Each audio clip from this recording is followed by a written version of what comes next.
Good evening, everyone. It is Sunday night. We're getting ready to start the week back up again. Who really wants to do that? Not I, but hey, whatever. It happens. So we're gonna run through the list of sponsors real quick. Just finished sharing it out to the last place I wanted to get it shared out to here real quick. And we're gonna bring out the guests tonight. We're gonna talk about The Wolf and I with Fleur De Villainy, aka Krysta Crawford. What's going on, Mike? What's going on, Thomas? So we are sponsored by here at Russ Explode Studios, Codex Entertainment LLC. Check out Willie the Demoness, Whispers in Necropolis, Ace and Starlet, as well as Nebula Pearl and VRXOXO, which just funded on Kickstarter uh, last week. So you guys missed out on that. It should be available from him soon. You can hit him up and get copies of those as well as the other comic books that are available. And the links are up above in the description. We got 183 Degree Studios with Alfred Trujillo, Doo, and Miss AZ Power Girl Kara Nicole. Check out their Patreons, as well as 183degreestudio.com, where you can get original art and prints and all kinds of goodness that you can get from them. So check that out in the links above. We also have Doris Jones Labor of Love. Please check out Doris Jones Labor of Love. She still has the black canvas with neon acrylics on special for $75. It's an 8 by 10. Or you can get some of the other art that she has available on the website there, as well as some of her books. What's up, Andre? And we've got Naughty Fairies with Miss Wendy Steenshaner. We have Naughty Fairies Con 3.0 happening in January, so get ready for that. If you need to get caught up on the books, you can go check out our Etsy link above and pick up all the earlier copies of her Naughty Fairies Stripper Assassins books. And check out Luna Tales, which will be dropping next spring, which it's an anthology project for kids, which has a story written by me in it, with art by the lovely April Grady Reyna. So I'm super excited about that. And like Andre said, it's super naughty. Glad you could join us tonight, buddy. We also have Hazzum Productions. So please check out Rodney Fike at The Art of Rodney Fike, as well as the books that he has out there. We've got Roadkill Rampage, Pitter Patter, and Peanut Pudding and Jelly. So Roadkill Rampage 2, funded 2 weeks ago on Kickstarter, kicked it into the ether. It was a great campaign, and I'm super excited to get book 2. If you guys missed out on that, that was the debut copy of Andre Osh's very first cover. So hopefully there'll be some of those available after the campaign is over and get shipped out. I definitely picked up one of those. His cover was great. So please check out that. And you can get Andre Osh's very first comic book cover available on Roadkill Rampage 2.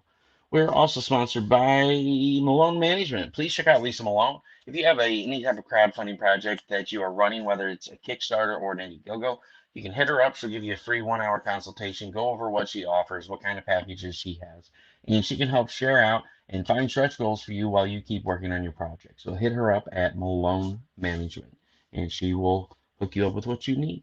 We're also sponsored by DPopp Customz. Do you have a print that needs to be jazzed up? You want to get some kind of a frame built for it with music, the music that dances with lights, all kinds of stuff. Hit up DPopp's Customz. Where's Rodney Fike hiding? I don't know. I think you may have just summoned him. And we are also sponsored by Outpost 426 Studios with Stevie Zane and Michael Shoemaker. Please check out Into the Suck as well as the Scorpiana. There will be a new Into the Suck arc that will be coming out soon, as well as Black Rabbit. So stay tuned for those. And last but not least, comic books for kids. Uh, Rush Explode Studios charity auctions for comic books for kids. We'll be launching the December auctions pretty soon. I auctioned off this piece on Blastcast last night. We raised $70 for comic books for kids, and we got a lot more cool stuff that we're going to be adding. This was donated by Codex Entertainment LLC, so thanks to Louis Torres for purchasing that from CD and shipping it here. We raised another $70 for the kids, which is 3 boxes of comics and everything else for for the comic books for kids. And he said, well, forget that guy, summon Stefpool. So without further ado, we're going to bring out Fleur De Villainy and what's going on. Hey, thanks for having me on. Oh, you're very welcome. No problem. I apologize for having to cancel on you a few weeks ago. Things have been crazy around here. I've been You know, in and out and back and forth, and some days are some days. And you get these people in here that want staff pool so much and stuff, um, when staff pool possesses you, it just takes so much out of you. There's only so much you can do about it. If he comes behind you with a baseball bat and just plonks you on the back of the head and takes over the show, you never know when that's going to happen. You never know. No, You never it's know. I totally. mean, he just pops in, and it's so funny too because when people scroll by and they see the Stefpool mask on, we get all kinds of random people hopping in. So maybe we'll let him take over for like 2 minutes tonight, and then I'll have to tase him again and put him in the closet.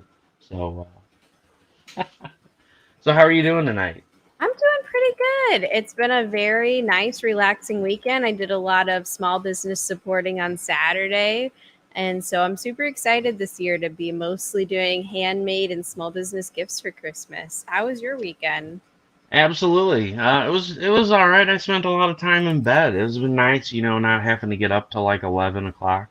I mean, there's nothing like sleeping in that late and just being like, Oh, oh, yeah. it's 11:15. Oh well, it's all good. Yeah, we did a little bit of small business shopping, and then we got some pajamas for the kids and hmm me work socks. I mean, super Always a exciting stuff. always a Christmas must with the pajamas. Oh, it is. Well, and on Black Friday you can get them for like $5 when normally they're like $17 for like a set of hmm PJs. I'm like, they're gonna wear these for 2 months and they're gonna be too small. So my wife's like, oh no, they're in this. I'm like, no, we'll get the 10, 12. I think this is what they're gonna wear. And she's like, oh my God, these pants are way too long. I was like, hey, at least his feet are warm now. He doesn't have to wear socks. I'm like, he's And not they'll still outgrowing these. We don't have to outgrow buy any more. them. Oh, kids' You clothes. could We won't always even go pull. there. Oh yeah, they grow out of them so fast. As soon as you wash them, you're like, wait, they're Yeah, outgrown wait. them. Wait, these don't fit anymore. We'll add them to the supersized box for the spring, garage sale or driveway sale, whatever you want to call it. Oh yeah. So I want to get started out. I want to talk about when you first got into comic books. So I know you run the heroes. Oh my Here in God, Villain brain fart. Designs. Hero Villain Designs. Thank you. I had a brain fart. I know That's you run okay. that, but before you guys started up the company and you got into doing the Wolf and I, what was kind of your introduction into comic books and when did that happen? So I had been around comic books my whole life, but like as a kid, I mostly was into actual novels and reading. I didn't really get hardcore into comics until I became more of an adult and in my college years when I didn't have as much time to read as I liked. And it was nice to be able to just pick up something and still immerse myself into a story and characters. And I love art. And so it was just this appealed to me. And so as an adult is how I got into like actually reading and the comic scene, and which evolved into I'd been making, sewing since I was 8. So then that turned into, oh, there's Comic-Con. Let's do Comic-Con and let's make costumes. And then as an artist myself selling art, it just kind of rolled into this whole like slowly building and growing love of the community. Well, and comic books are quick. I mean, hmm novels they take time. If you're like me and you're like, oh, I'm gonna read just one more chapter. I got to see what happens, and then you end up finishing the book, Yes. and it's like 2 o'clock in the morning. You're like, oh man, my first class is at like 6:30. And you're like, I'm gonna sleep for like 3 hours. Like maybe I just don't, eat breakfast on the way. Yeah, maybe I just don't sleep. I'll just, I'll stay awake so I make sure I That's what get there on coffee is time. for, right? And then you're at like class at the first period in the morning. You're just like, oh, somebody murder me. A funny story about that. So apparently Kahlua for a while made Yeah. coffee, and it was just straight coffee, and it was like kind of Okay. like a But it Starbucks had the drink. Kahlua flavor to it. Yeah, well, it was just Okay. Kahlua brand. Like Kahlua Oh, actually, okay. They they just made actually their sold own it. brand of coffee. Okay. Yeah, there was their own brand of Hmm. like Starbucks, the latte or the whatever the hell you call them, oh, man, the coffee and milk. The like pre-made ones. Yeah, the pre-made ones, and it's like cream and milk. I can't Yeah, forgot with what they call them. the frappuccino Frappe, ones. Yeah, yeah, frappuccino. Thank yeah. you. Yeah, I was like, what the hell? They got some special word for it. So yeah, it was a Kahlua frappuccino. So here I am. I was at the gas station. I was like, oh, I'll try this. It's like 6 billion milligrams of caffeine because it was one of those espresso frappes. hmm And so Oh yeah. here I am And you drinking just this take in it to class. go so easy, and you just chug it because it tastes so good, and then you're like Oh, buzzing from it. Yeah, well, here's the thing. I didn't drink it. I waited till I got to class to drink it. And like the whole time the professor's like staring me down in college. And I'm like, why is this guy staring at me? Well, here I am Oh, with because this it's Kahlua. Frappuccino on my desk and the label's facing him. He's like, this motherfucker's drinking in my class. Like, Yeah. the audacity. And so finally he comes up to me and I'm like, what did I, I'm like, what's wrong? He's like, decided to drink in class today, are we? I was like, it's coffee, man. I'm like, look, it says right here, no No. alcohol. So that's like one Oh, of my that's funniest so college stories because like I would funny. never in a million years even put two and two together. I was just like, hey, it's new. I don't want to spend $7 for Starbucks, and the Kahlua brand was like, $1.99. I was like, this works, whatever. And so yeah, they thought it was alcohol. It was pretty funny. Oh, that's hilarious. I can't even drink frappes anymore, man. I'm I sorry. What's don't up, like Stone? the aftertaste that the frappes leave. Oh God, here we go with the egg. Oh geez, new phone. Who this? What's up, Luis Torres? Luis, real quick. I know you missed out last night. Lily sold last night on Blastcast for $70. So thank you very much for donating this. We raised $70 for comic books for kids. I'm gonna get that shipped out to the winner tomorrow. So thank you for donating that. Oh, it's going good, buddy. I hope you're doing well. I'll be getting your package out this week as well. Uh, but yeah, that was just the funniest damn thing. It's just the stupid things you don't even think of, and like No, you of all don't. things, you got But an then other alcohol. people. You got an You're like, alcohol company making fucking coffee drinks, and it's a coffee alcohol. And I mean, you don't even think about it. So yeah, I almost got myself kicked out of college over freaking, coffee in the morning. Because I had several mhm. of those days where I'm just like, up and didn't sleep, parties and, all Oh that, yeah. or, reading comic books because you don't have 5 hours to devote to a novel. No, you don't. And I do. Like when I start a book, I can't just like read for 5 minutes and put it down. Like I have Yep. to set aside a good solid chunk of time, and with the knowledge that I may stay up till 2 in the morning finishing this book because I just can't put it down. And I love stories like that. I love getting immersed into a story that you're there, you're in the zone, and like somebody tries to interrupt you and you give them the evil eye. You're like, how dare you interrupt me reading this? Yeah, exactly. And like Stone said, ooh, the good old college days. That's what I always tell my niece and nephew and my kids. They're like, I just can't wait until I move out on my own. And you're just like, you'll move out on your own. And you'll be like, man, I wish I was a kid again. Because back then we could do Yep. whatever we wanted, whenever we wanted. We could stay up for 2 days straight and not pay for it. Now, if I'm like an hour late to bed the next day, I feel like I got hit by an airplane. I mean, Yeah. screw the truck, running over you and backing back over you. You got blitzed by a freaking F-16 that just came out of nowhere and just smoked your ass. So, Oh yeah. that time burglary. Time so burger. Yes. so you got into it in college and you started reading comics more because you had the time constraint. And Mhm. when did you think about writing your own comic? When did that come about with the whole thing with Wolf and I? So Wolf and I was actually originally supposed to be an actual novel. I started writing. In fact, I have 3/4 of like book one written as an actual novel. And gosh, 10, 15 years ago, the story kind of got started, and I keep adding to it. But as an artist, we're our greatest, um, we're always a perfectionist. We're our greatest enemy when it comes to like, oh, that's perfect. Let's keep moving on. We're like, no, that can be fixed. No, let's fix this. No, let's change this. Oh, I have a new idea. Let's go this with the story or this with the story. So I kept changing things, and I kept, I'd add on a chapter and then I would change something, and I'd add on a chapter and I'd change something, and then I had like 4 endings. I'm like, I don't know where to go with this.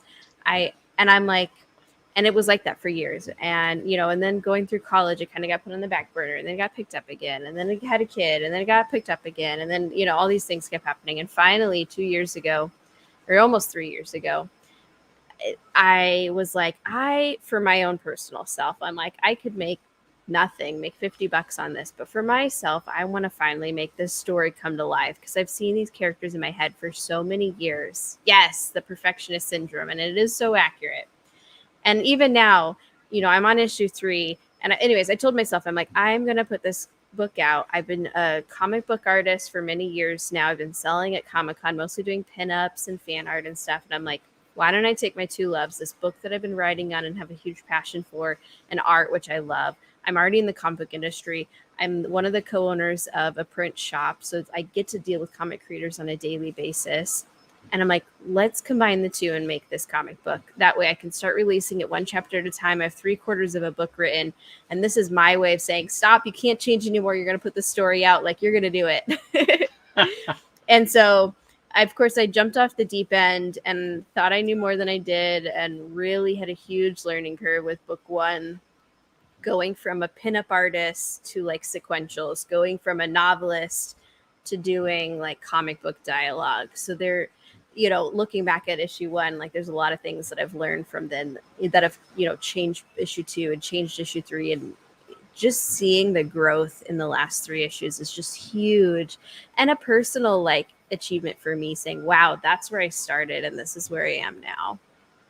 Oh, I don't know exactly how that is. That's why every time I'm Mm-hmm. on like a show and they're like, as an author, what is one of the biggest things that you recommend to other authors out there? I'm like, don't go back and change anything, because you'll go back and you'll change it back, and then you'll change it back again, and then you'll change it back again. Just leave Yep. it the way it was. And then you'll never publish. You'll never get the book You will out. never publish. Exactly. I'm like, just leave it, because even if you Mm-hmm. you get to the point that you go to publish, it's going to be the original way you wrote it anyway, because you're going to end up deciding you like the way you wrote it first the best. So just leave it alone. And everybody always laughs when I say that, and it's like it's so true though, because you backpedal and you're like, Mhm. man, you get later on, you're like, you go back and you're proofreading because you're stuck, and you're like, trying to work your way through the book, and you're like, I really don't like this. I think I'm gonna Mhm. change it. And then like Yeah. on like the 19th edition of your changes, you change Yes. that same You spot change it back to the 27 first times. thing. Oh Yep. yeah. Leave And it then alone, damn it. leave it. Exactly. Yes, exactly. And I think, and I think people really like to see growth too. And I really Yeah. had to tell myself that, like, don't get stuck on the imperfections. See them as achievements. See them that you did this. Now you're better. Now you're getting better. Now you learned from that. You know, and I see it too.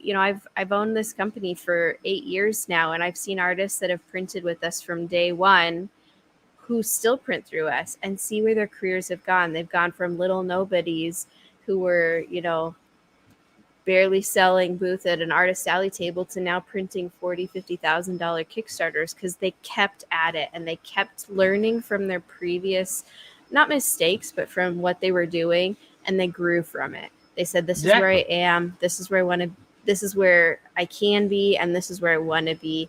And they set goals for themselves, and they continue to practice, and they continue to put out, and they grew their fan base, and they grew these people that supported them, that wanted to see their dreams come true, and they're doing it. Exactly. And that's one of the things too. That's like number 2 on my list of things to recommend to authors, artists, any type of creator out there, is Mm-hmm. never stop growing, never stop growing, because the day that you say, Mm-hmm. "Oh, this is my best work," you have nothing else to give. I mean, No. And you you have nowhere else you, to go. you have nowhere else to go. I mean, exactly, because that's I did an interview with Ryan Permisson here like a few weeks ago, and he's like, Mm-hmm. what is your goal on each book? And I'm like, to be better than the To be last one, better than the because last one. if, Yes. if my book's just as good or not as good as the last book that I put out, that means I'm no longer growing. Why the hell am I writing? Why am I Mm-hmm. doing this? And so, and that is what people love to see in the indie community, because with DC or Mm-hmm. Marvel or any of the big, corporations out there, they have hundreds of people Yeah. fine tuning, working on it, and if you have Yes. And something these that you're indie missing, creators are a small, you're a small family group, and you're working on your passion project. These other yeah, people are putting out stuff because it's their job, and they're like, here's my comic. Yay, I put yeah. out another blah, blah, Here's what blah. I was tasked to This was what write. I was told to do. This is what I was told to do. This was the script I was given, and this is what I did. Indie creators are like, these are characters that have grown in my head for years. This is what I love. This is what I'm passionate about. This is what I want to bring to life. And Come when, join me and watch me grow. Yeah, yes, and yes, that's what I'm exactly. and that's And what's so exciting about releasing mhm, your first book too, is because you don't care about making money. You just care that no, people are interested in your project. But the yes, best part is getting that feedback. because you're getting the doing your feedback. own thing your Hmm. own way. You don't have somebody Yeah. over your shoulder going, no, no, no, we don't like this. Yeah. This isn't what is big right now. No. You need to change it to this because people are into And this. don't work on what's big right now. Work on what's going to be big tomorrow. And you Exactly. don't Well, know. work on You what's don't gonna know what's. last. Work on Yes. what's gonna Yes. last. So that's the Hmm. thing, and the people that work on stuff that'll last may not have the following now, but you like stuff like The Big It's going to Lebowski, and when it grow. came out, it tanked. Now it's got a Hmm. cult following, Oh yeah. because It just and that's kept what you want growing. your book to be. You want it to be Hmm. something that people are gonna be like, all right, I give it a Yeah. shot. But then in 20 years, like Lord of the Rings, people are still gonna be picking it up. People are gonna Still, want to make a Harry movie Potter. about it. People are still raving about Harry Potter. I'm still raving about Harry Potter. No, and I agree with that too. And don't compare. And like one of the things I talk about with other creators who are like, "How did you do it? What made you start? What did you like?" Compare and stuff. And I'm like, don't compare yourself to others. Compare yourself to yourself. What did I do? What can I do better? You know, don't set unrealistic goals. Set goals that are within your means. Set goals that make you feel good about yourself, but also don't underestimate yourself. And I think a lot of artists have that problem where they don't, know their own worth too. And so there's that balance between like knowing your worth, don't compare yourself to others, but like take pride in what you do and you're going to grow. And don't get disappointed by the little things. You are going to grow as long as you put your heart and soul into it and people see that. That's what people want to support. They want to support people who are excited. Get them excited about your project. Get them as excited as you are about your project. Yeah. And that's the biggest. That's goal number 3 for creators is always be excited about your project. Never sit there and go, "Well, guys, this is my book, Zen on Anti-Titan. It's Hmm. about this man." Be like, "This is Zen on Anti-Titan. If you don't buy this, you're gonna be missing out because this is the best book of 2020 and 2021. It's the longest title. I mean, I can really honestly say that. Everybody gives me shit about it, so I can say it's the biggest title of 2021. I mean, find another title that's longer than mine and it's less pronounceable. Which, by the way, Steph Wilson, I'm still pointing at you about my 4-year-old. She wasn't even 5 yet, saying the name without any problems. And I didn't coach her on it either. So yes, you got to be excited about it. If you're not excited about your project and you're not putting it out there and Then projecting why that, are hey, how are you going to get other people excited about it if you're not yeah, excited about it? exactly. Like I've been on so many panels and Mm-hmm. had interviews where people are just sitting there and I'm just like, what do I do? And then I have people message like, man, you were the life of the show the other night. The person you had on, like what the hell? And I'm like, I don't know. Why wouldn't you be excited about your project? I'm excited Yeah, about their project, and I'm more I excited know. than they are about it.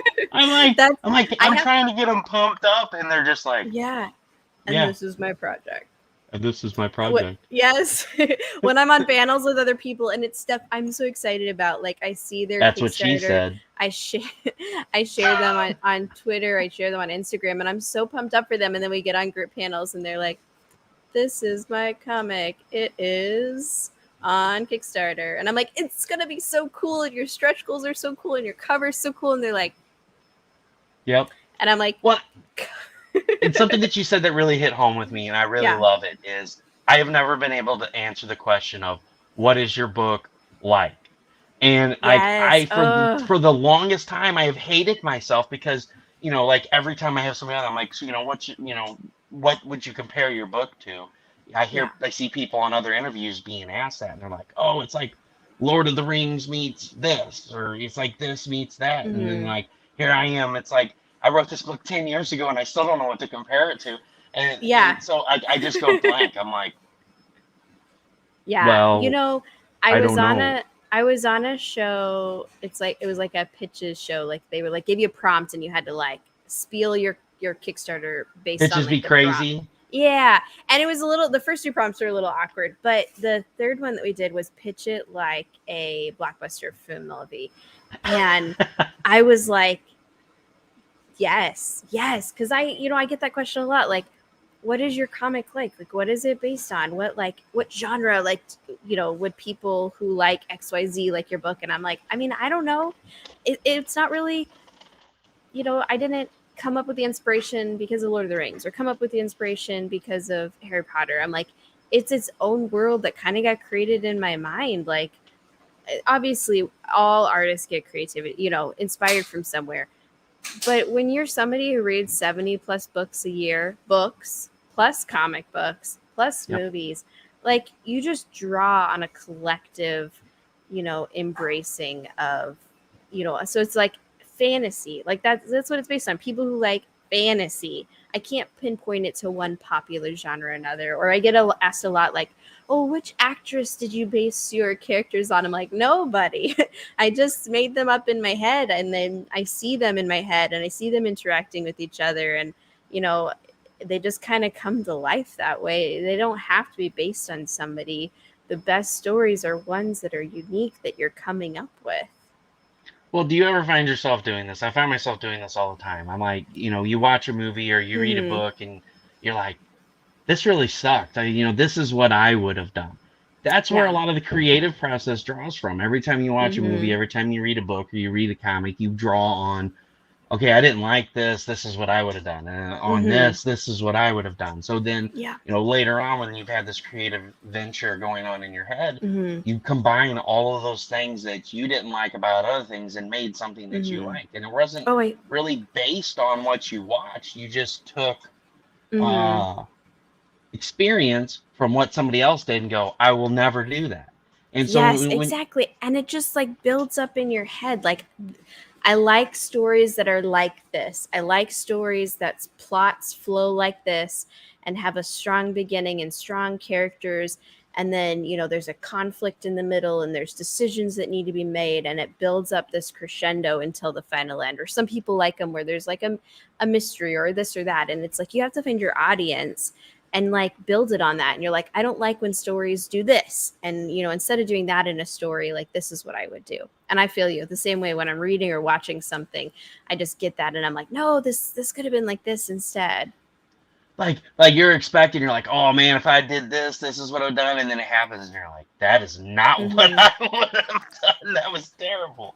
But and you were talking about creators, indie creators not Mm-hmm. getting discouraged. And one of Yeah. the biggest things people have to realize is when you launch a number one, like you said, you launch a number one, it's not going to always be perfect. You're doing something new. You're Yeah. going to have screw ups along the way when you're printing or doing this because you're not Mm-hmm. used to it has to be in this format Yeah. and you're introducing a world. The first book is Mm-hmm. always the most It's boring, and I don't rough. want to say It is. that No, it being is. like It's really hard to put out a first book that is like, this is the best book ever, especially in yeah, comic books. I feel like in actual books you have so much more room because you can like start off with the world building with the first couple chapters and introduce the characters and then you slowly build them up.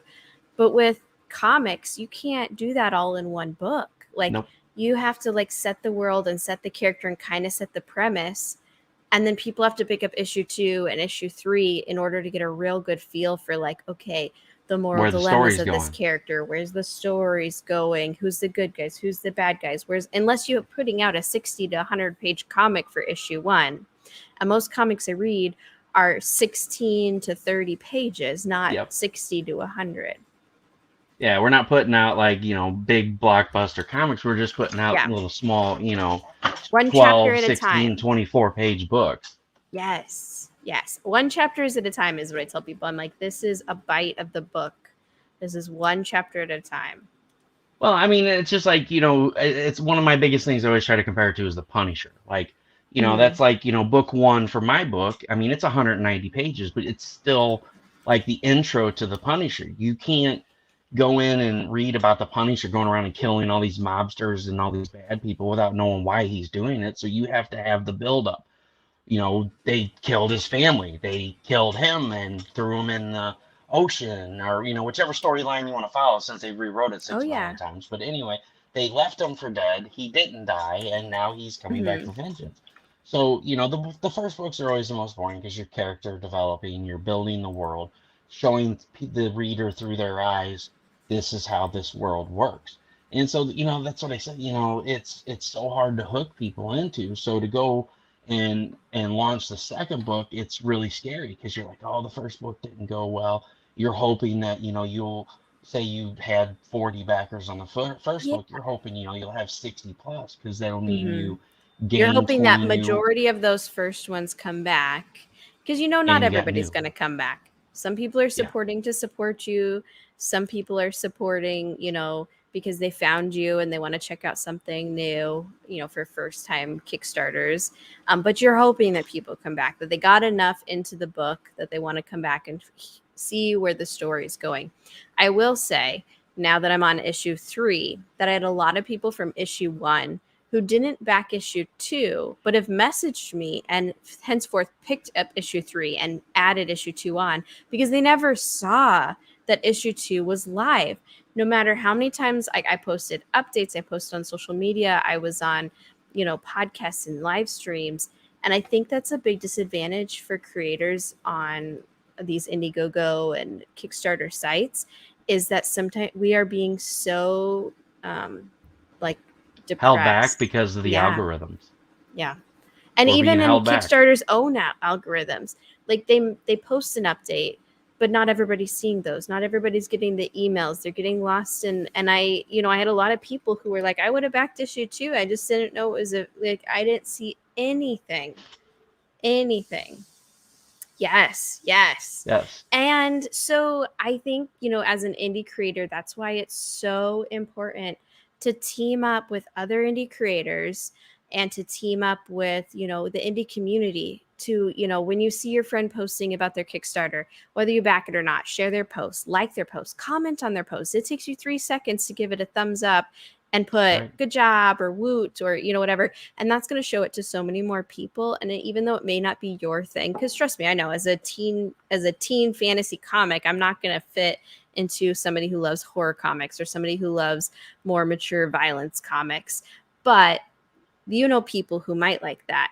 And, all it takes is those few extra people. And that's why if you see my Twitter, like that's all I do is I retweet people. I have Kickstarter Sunday where I have people comment their Kickstarter links, comment their pre-launch links. I try to get on, I try to promote people because there's enough room in this sandbox for all of us to play.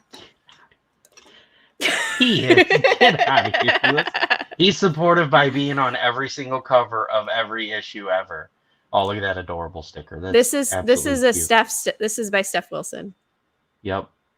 That Yeah, is beautiful. Steph Wilson is even on. So that's launching into my point. I have really reached out and got a good group of people to be variant covers for Wolf and I because I want to support them. I want them to be successful as artists, and I feel the love back and the support that they give out to the community. They're pick people to work on your indie comic that are excited to be on your indie comic. Pick people that want to share your project, that want to, are we trying to summon this up for the Wilson? Pick people that are excited to be on your project. I get it. Especially with variant covers, like people want to get really cool, big known artists. Like you want them because you want them to reach out to their community and get their followers to jump on your bandwagon. But my big thing is get people that are excited to work on your project too, because that's where you're going to see the growth. Their following is going to see that they're excited. If they're not excited and they post once like, hey, I did a cover for this comic book, it's up on Kickstarter, it's not going to have the same results as I'm so excited. Look at what I did. Look at this amazing story. I hope I'm on it in the future. Like, go check it out. Check out the other covers. Check out the swag and everything else that's on there and the story itself. And so I think that makes a huge difference. Yeah, it does. I mean, just even for my first book, I mean, I had a hell of a Mm-hmm. lineup of artists on there, and everybody's like, "Oh, why did you choose these artists? Why didn't you use big name artists? You Mm-hmm. could have did a lot better on the book." I'm like, that wasn't the point. I never No. intended my book to be an illustrated novel. It was just going to Mm-hmm. be a novel, and that was the end of it. But last Mm-hmm. year we had COVID. The artists Yeah. didn't have work. I No, had they this didn't. community of creators that I worked with, that were always super excited about me being a part of it. They included me and stuff. I got backdoor, views of stuff that was going on in the back. They trusted me. We had a great relationship. And I was like, hey, do you want to do a piece for the book? And then it grew. And then I had, Mm-hmm. 11 people. I had an extra Yeah. 4 that did, stretch goal art for it. My point of doing it was not only to help them out as, creators last year, but to put them in a different format. I mean, Mm. here you have Alfred Trujillo doing a cover Oh of yeah. a novel, and here you have Stephan Abadopoulos Wilson doing not only a not only a piece in a novel, but it's a dude. I mean, who knew that Yeah. Steph could Oh draw yeah. dudes, right? Hey, you know what? I really challenged Steph this time. I love Steph. I think he's a great part of the indie community. I hope his ears are burning right now. I I hope have so not, I too. have I have nothing but good things to say about him, but I really hesitated bringing him onto my project because it is a teen, teen and young adult. So I mean, it is. And Alfred's been on both the second issue and the third issue now with his cover, and he did an amazing cover for issue number 2, but it was a little more on the risque side. So I approached Steph and I was like, look, I love what you do for the community. Your artwork, isn't my style, but I really like what you do, and I want to support you because I know this is your livelihood, and just like all the other artists, like I want you to be successful as an artist. If I can help you and get you onto a book, like, whether it's 100, 300, whatever your cover is, if I can help you pay for the roof over your head, pay for some tables, get you more exposure, help you grow as an artist, like that's what I want to do, and that is Exposure. what I I don't know love. if we need to give Steph any more exposure. This is true. But with Steph, I said, I just have a couple of requests, though. If you want to accept to be on this book, I'm like, their boobs need to be smaller than their heads, but still your art style. They need to be PG-13, and I want a cute animal in this photo. And he went above and beyond and just blew me away with the cover that he did for Wolf and I. So you mean you pulled a Wendy Steen Shaner on him? You said smaller boobs. It's funny because you mentioned all these people, and I was listening to your previous or your at the beginning, all of your sponsors, and I was like, ooh, that person's on my book. Ooh, that person's on my book too. So I was really grateful to have, and we have we have Steph Wilson, Shelby Robertson, Trevor Grace, April Reyna, Wendy Shaner, Alfred Trujillo, and Dutch Dutchin as variant covers for Wolf and I. And so I'm like, I think I got everybody there. And so I'm super excited to have just such a great group of supportive artists on this book. Somebody stay Steph Wilson. I'm Stefpool. I'm taking over this show. So we're going to show off some of the cover art here for you folks in the audience. We've been talking about these super fan artists, so we're going to show off some of their glorious work, some of the covers that you can get available. We won't spend too much time on here, but I do want to show off some of the art because that's what everybody likes to see. They want to see a little bit of art. So look at this cute little owl pen with the moons. Absolutely beautiful. Thank you so much. And then, Ooh, there's only three of three the gold left. covers left. Mm-hmm. These were There's a only limited one of each of these. Yep. Sorry, I didn't mean to cut you off. Oh, you're fine. You said exactly what I was going to say. So here's the one right here. We've got the Krysta Crawford original. We've got the April Reyna. Whoop whoop. April's such a sweetheart. So speaking of April's donated a lot of stuff for comic books for kids, but Rodney Fike and Steph Wilson, we went and visited Steph and Carrie a few weeks ago, and we stayed up there for a few days, and we talked. And Steph's going to do a cover for a CB4K book that I'm going to be writing, and Rodney Fike will be doing the interiors, so we'll be selling those with all proceeds going to comic books for kids. And there's the Steph Wilson and Carrie Ann. You can get that on metallic and halofoil. Beautiful, beautiful piece. And their boobs are smaller than their heads. He hit it. I love it. I love it. And Anytime you get anything from Steph, you got to get at it. Got to get at it. We got Trevor Grace. And there's Miss Wendy Steen Shaner. Alfred Trujillo. Doobie Doobie Doo. Dutch Dutchin. Shelby Robertson. These covers are phenomenal. Thank you. I'm so excited. I love to see what artists do like everybody has their own style. And so I do a lot of creative freedom. I'm like, here's the characters, here's previous covers. I'm like, I want to see what you can do with this character. And there's like a little description of their powers and what they look like and, you know, the role that they play in the comic. And I'm like, if you have other questions, like, feel free to ask. I'm like, but I just want to see what you can do with these in your own style. Exactly. And that's what Russell did with his thing whenever he was like all the artists that he talked to. I mean, he had 11 artists do chapter illustrations for his book. And the artists were like, well, you know, what does it need to be? And it's like, well, it needs to be this is what the armor looks like. This is the color scheme. Do it in your style. And they're like, what? And he was like, yeah, do it in your style. And they're like, what? Because most artists don't get that, you know? So, you know, that's oh yeah. You know, they don't. They usually get the like, I want this character in this pose with this character, and I want it to be in Neil Adams style. And they're like, I'm not Neil Adams. Yes, I can't do that. So people, tip number 6: stop asking artists to do other artist styles. They have their own style. That's why you commission them. Use their style. When they say, what can I do? Here's my character. Do it in your style. Make something up. Make it look cool. Because nobody wants to see the same shit over and over again that looks like somebody else's stuff. Pardon my French. It's just true, people. And artists will like blow you away when you give them freedom to do what they want to do. You're going to be like, oh, a preliminary? Let's see what it looks like. Oh my God, look at that. Oh, it's yeah. Beautiful. Look what you've created. And when the artists have freedom to create their own brand, their own image, you see their art and you're like, this is a Steph Wilson piece. This is an April piece. This is an Alfred piece. Like you can see an art and you can know right away, like, this is this artist. And I know that there's proteges and there's different people that, you know, can have a very similar style. But when you create that own style and people look, they're like, I know who this is. Like immediately without even a name attached. Yes, give the artist all kinds of degrees of freedom and you will be surprised by what you get. I've never been disappointed. I've always given creative freedom and they've blown me out of the water with what they come up with. Yeah, and they're so surprised when you give them creative freedom too.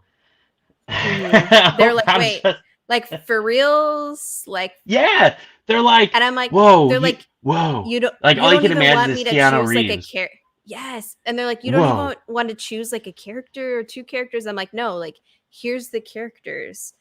Do what you want. I was like, I mean, as long as it's PG-13. Yeah, and you know, and this stuff, you know, for book 2, he's like, well, I mean, he's like, if you'll do like a gender benders in on Anti-Titan, he's like, I'll do it for free, but it has to be the cover. And I'm like, what? I'm like, get out of here with that. And so I made a deal with him. When we re-release book 1 for the book 2 Kickstarter, we will do a gender bender Steph Wilson cover. He's like, done. I'll do it. So he's been hounding me for 6 months, but you know that it is a beautiful thing to give artists freedom of choice, and that's you know, going back to one of the things I was talking about earlier before Stefpool bonked me over the head and took over for a little bit is, you know, I try to use the underdogs, you know, people that I think have great potential. Wendy Steen Shaner, April Grady Reyna, Alfred Trujillo. I like now for this book, I'm going to be using Rodney Fike. Rodney Fike's a phenomenal artist. I go onto his live stream and I watch him, and there's like 3 or 4 people that watch. They do Thursday Night Throwdown, Friday Night Draw every week. There's 4 or 5 people that show up. I want that to be 400 or 500 people. I want to use them in the book. I want to get the book out there. It's not just about me, it's about the community. And we need more creators like that. We need more creators that care about the community. It's not just you're pushing your stuff. You're pushing these other covers, these other artists, and these variant covers to try to get them more viewership, to get them more work. And that's what the beautiful thing about community, which you said earlier, is working with artists who are excited about your book. Absolutely. I 100% agree with that. Need a gender bender. You better not. I'm just going to tell you right now, Lewis, if you get on FaceSwap and I see myself as a girl on Facebook tomorrow, I am driving to Texas in my truck and I will find you and I will steal your tripod kitty Yuri. I'm not. Yeah, I know. I know how to hit you in the feels. Tripod Kitty Yuri will disappear. You'll come home, and that warm spot on top of the modem where he likes to stay, he will no longer be, because he will be here with my other three kitties. So just try. All right. Anyway,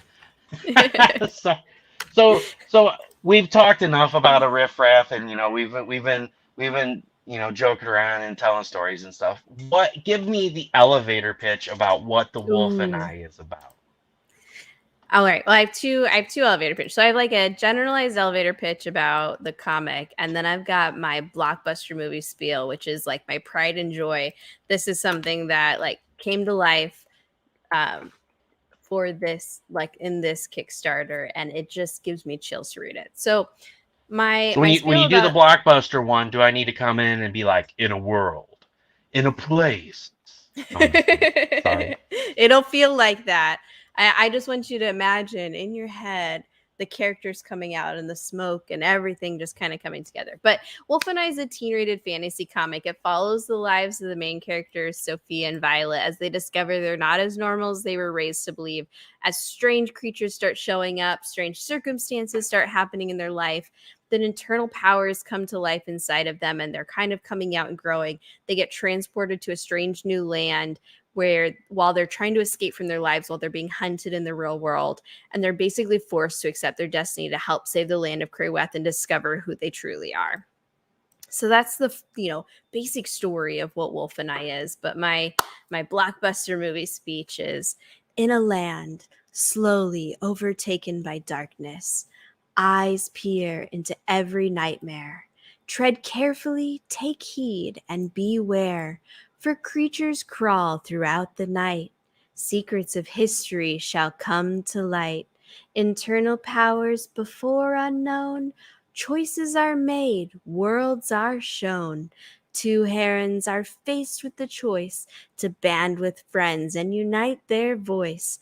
Against this evil they must stand, for the fate of Krayweth lays in their hands. So there's my blockbuster spiel. Do boom. Very awesome. Sorry, while you were doing that, I was trying to paste this and I kept pasting the wrong link in. But here's the link for that, folks, that you can go find that. And Stone says, "Ooh, I love the rhyming."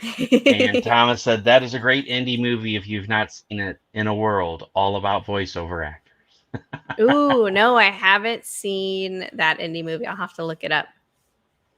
Me neither. I'm definitely gonna check it out. So everyone there on YouTube and Twitch and on Facebook, you can go check that out there. Check out that link and find the book. This is issues 1 through 3. So if you're Mhm. new to the series, you can pick up issues 1 and 2, as well as number 3. And if you're returning, of course, you can pick up number 3. And that's what it is about doing all these shows. You mentioned before, Mhm. people, these algorithms suck. So Yeah. something I always try to shout out to people out there is please always share other creators' posts, even like she said earlier, if it's not your cup of tea, because we have a really hard time, sharing our stuff out there. People Mhm. either don't see it, you post an update, they don't get the emails. There's people, a year later that are like, hey, I backed your Kickstarter and I never received it. And that you're like, dude, you got like a survey like 9 or 10 months ago and you never filled it out, but I And you got your never filled package it here. I'm out. going to send it Yes. out. I mean, I'm not dogging anybody. It happens. It Mhm. goes to your junk It mail does. folder. You miss out on it. And so, something I always say is back it for $1. If you can't afford to support the project, you back Mhm. it for $1. I have like almost 1,000 people following on Kickstarter. I don't mean it by like, Mhm. ooh, I'm so cool but if I back a project for $1, those almost 1,000 people see that the project was backed by me and they're going to go check it out. Somebody that may not have ever in their life seen this project will see it. So, I mean, even if you go through and you say you support the creator, you're happy about what they do and you see the enthusiasm they put into their work, but you're just not into the book. Think about backing it for $1 just to give them that boost to where people can see the project and they can get the love and respect that they deserve. So it's something that I'm definitely passionate about. Please share it at least, like, comment, share. Someone said it earlier in the comments too. Like, comment, share. The algorithms kick us in the ass, and it's so hard to get it out there. I mean, hell, I had a project that I launched that funded in 1 second here like last month. And then for the last 2 weeks, it's just been like, it's like flatlined. And I'm like, am I doing something wrong? Is Kickstarter broken? Like, what's going on? And then like one falls off and then one comes back on. I'm like, okay, it's still working. So I'm like sharing it out. And everybody's like, I'm not seeing your posts. I'm like, because nobody's liking and commenting on them. Like, I can like and comment on it, but other people got to do it too. So it shows up. It's a hard game to play. It really is. And we really care. We're really enthusiastic about our product. I mean, hell, I even made this. I bought a $3 t-shirt at Walmart, cut one of the sleeves off, sewed it into this mask, and then I bought $1 flat thing of felt and sewed it on here, and then I painted the eyeballs on here. And here's what's funny about it. So hindsight, using a paint marker, it goes through to the other side. So Stefpool's also got eyes in the back of his head, which is absolutely hilarious. So, I mean, it's all about being enthusiastic about your site and getting it out there. But that only goes so far. People can't see it. So stuff like these shows, excuse me, everyone that's in the comments, please make sure you share out these interview shows. Like and comment. At least if you're not interested in the creator or what they're doing, at least please like and comment when you come in and share it out, because somebody else may enjoy it. And what you were saying earlier about people not knowing that issue 2 is out and now that issue 3 is out, that'll help them to be able to see it. And I see that as a big problem in what do they say? Algorithm killed me this Black Friday. LOL, it hurts. Yeah, it does. And if you like the cups and balls, and he Yeah, said pledge. this Friday's algorithm was just awful. I don't think any, like, everybody that I went on and I had to physically go and look at creators' pages because nothing was pulling up, even though I knew they were posting. Oh, thanks, you guys. Yeah, and it was true. Like I seen like all the anniversaries and the birthday posts, and I didn't see like any sales posts on Friday at all. And I'm like, Yeah. has nobody got any sales going on? So I was like, some of them, were sending emails. So that was the only way that I Mm-hmm. knew, because Facebook, they posted all over Facebook until I went to their feed. I'm like, this has been shared to like Yeah. 47 pages that I'm a member of. So something that I want to task everybody out there is, please, if you're a member of a group, whether you're a member of Comics and More Chaos or Comic Unity Mm-hmm. Online or Comic Book Scroll Nation down that and I'm all just. an admin of, yeah, Mm-hmm. just go on there, like, comment, post a funny GIF, do something, at least help bump up the algorithms, because a lot of these Mm-hmm. groups, There's since like 8,000 Meta took people in the over, groups. There's like 3,000 to 8,000 people in these groups, and I see hundreds and hundreds of posts, and not a single one has a like on it. The people aren't even liking their own posts. Like your own yeah, well, that's post. what I was getting ready to say. Like Comics and More Chaos, I think we're up to like 8,000 people, and I scroll through the Yeah. feed every day because I'm an admin of it, and I look for Mm-hmm. suspicious people or people that have been Yeah. blacklisted because they haven't delivered on stuff that they were putting out there. Hey, Dustin, and I'm like, what the hell? Like the first 50 posts on the page have 0 likes, 0 comments, Zero. but Zero. you always see my posts because I like and comment on my own posts. And then people Mm-hmm. will come and And then ask me, they. why do you like and comment your own post? I'm like, well, it bumps up the algorithm. If you like and Mm-hmm. comment on your own post, more people will see it. I'm like, and if you Yeah. don't believe me, post twice on your personal page, like Yep. one and comment on one, don't do any Don't on the do other one. anything. You'll have 150 people like the one, and you'll have Mm-hmm. 0, maybe one person will like the other post. I'm like, and they're like, oh, wow, I have to try that. And then they don't do it. And I'm like, And don't be afraid to ask your friends to like and comment, but don't ask them and not like and comment back. Don't be that guy. I like when I talk to myself. Oh boy, Dustin's here. So I won't hold you up too long. It's been very lovely talking to you. Thank you so much for being on tonight. It was great getting to know you and your creative journey. Everybody has that creative journey, and that's Mm-hmm. that's what I love to hear. I want people to be inspired. I want people to take inspiration from, hey, I have changed my story 872 times. I'm never going to publish this, and you just publish it. Just do Just put it. it on Just Kickstarter. do it. Just do it. You know, Oh Krysta no, Crawford Dustin. is sick of me. Yeah, don't be that guy. Don't be that guy. Exactly. You know what? You don't. The worst thing you could ever do is not try. Mm-hmm. That's Like true. Dak says in his song, "Everybody dies, but not everybody lives." It's a great song. I love the song. I forgot what it's called, but uh, Eternity. That's what it's called. It's a beautiful song. If you've never heard of it, go look up Dax Eternity and listen to it, and it's going to speak to your soul as a creator. I'm going to guarantee you right now, because he says everybody dies, but not everybody lives. If you don't make your Hmm. dreams happen, they die with you. Yes, it's a Oh, very it does. usually It's lyric, true. but this song is like basically aimed at creators, and it's beautiful. So, Krista, thank you so much for being on. Once again, I'm gonna give you the full screen. You can let everybody know where they can find you and do your "It's in a World in a Place" elevator pitch again, and Awesome. let everybody know where they can find you. Awesome. Well, thanks for having me on again. It's been a blast. I am Krysta Crawford. I am on Fleur De Villainy on all social medias, TikTok, Twitter, Twitch, Instagram, Facebook, and Etsy. You can find my comic on Kickstarter for the next week at Wolf and I, Tides of Truth. You can get issues 1 through 3, or you can get a variant cover of 3. There's lots of swag and fun stuff on there, including Steph stickers.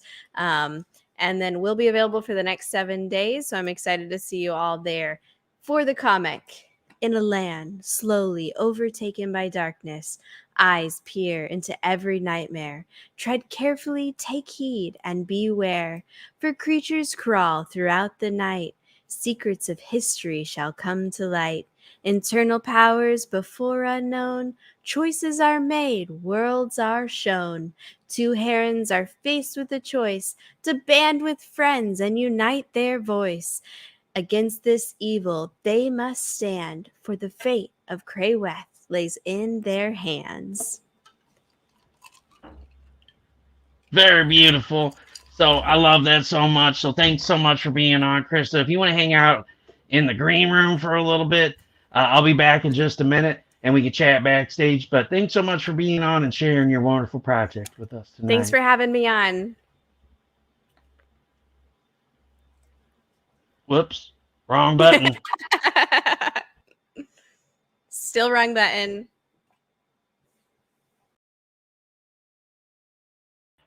That's it. I'm fired, folks. See, this is why Stefpool isn't allowed around technology. I'm a failure. But I just wanted to come on and tell all you all exactly what Russell said today.